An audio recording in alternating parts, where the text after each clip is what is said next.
사랑하는 성도 여러분, 오늘 말씀 가운데 예수님의 정체성을 이렇게 정의합니다. 9절에 보니까 그는 공의로우시며 구원을 베푸시며 겸손하신 분이다 라고 정의하지요.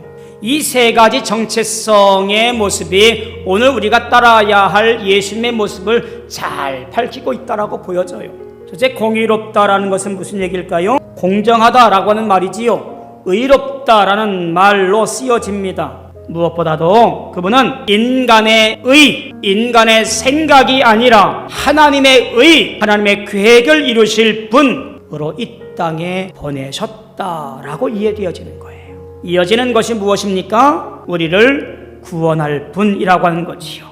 그분이 걸어가야 할 길은 십자가에서 인류의 죄를 대신하고 죽으심으로 자기를 믿는 자들에게 의를 덧입혀 주심으로 말미암아 구원받은 백성으로 살아가도록 하시는 은혜의 방편이지요. 그래서 사람들은 예수님께서 선사하신 의를 힘입어서 구원을 얻게 되는 거예요. 그러나 이를 믿지 않는 자들, 영접하기를 거부하는 자들은 하나님을 믿지 아니하므로 심판을 통하여 멸망에 이르게 되어지는 거지요.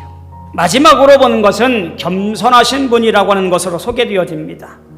겸손이라고 하는 것은 그냥 성격상 겸손이라는 말로 이해되는 것이 아니라요, 다른 사람의 억압을 당하고 경제적으로 매우 곤궁한 상황에 있는 상황을 의미하는 단어로도 쓰여져요.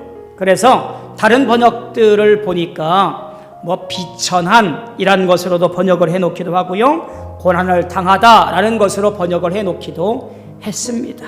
이러한 단어는 뭘까요? 메시아의 성격을 묘사한 거예요. 장차 오실 메시아 예수 그리스도의 비천한 출생과 더불어서 멸시를 당하게 되는 것과 함께 골고다 언덕길에서 겪게 될 수많은 아픔과 고통을 얘기하는 거예요. 그래서 이사야 선지자는 예수님을 예언하기를 이렇게 얘기합니다.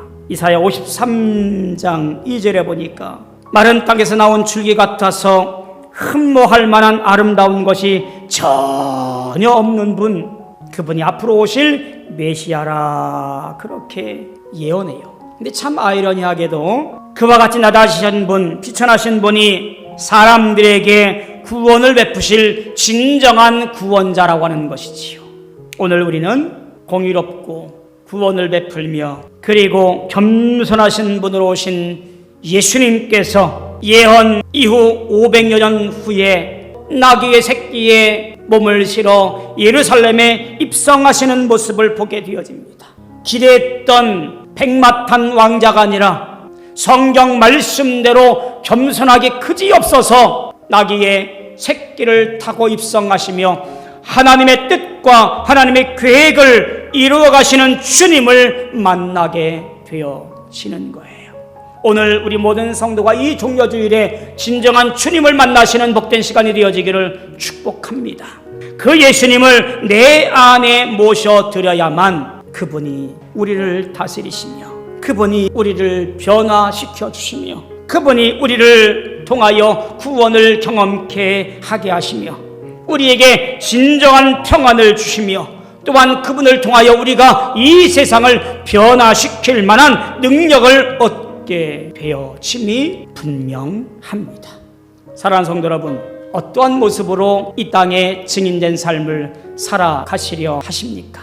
이 땅에 오신 예수님의 진정한 뜻을 우리가 분명히 알아 그 뜻에 함께 길을 걸어가고 함께 고난받고 함께 십자가 곁에서 주님께 영광 돌리는 진정한 신앙인들이 되어질 때에 거기에 역사가 일어난다라는 이야기예요. 그것이 바로 오늘 우리 교회가 함께 걸어가야 할 길인 줄로 믿습니다. 사랑하는 성도 여러분, 예수님께서 예루살렘에 입성하실 때에 내 생각으로만 맞이하는 불의한 자가 아니고 진정 예수님께서 아버지 하나님의 뜻을 이루어 가시는 나의 왕으로 환영하며 맞이합시다. 진정한 다스림과 변화와 구원과 평안과 능력을 경험하시는 우리 모든 성도들 되어지기를 주님의 이름으로 소망하며 축원합니다.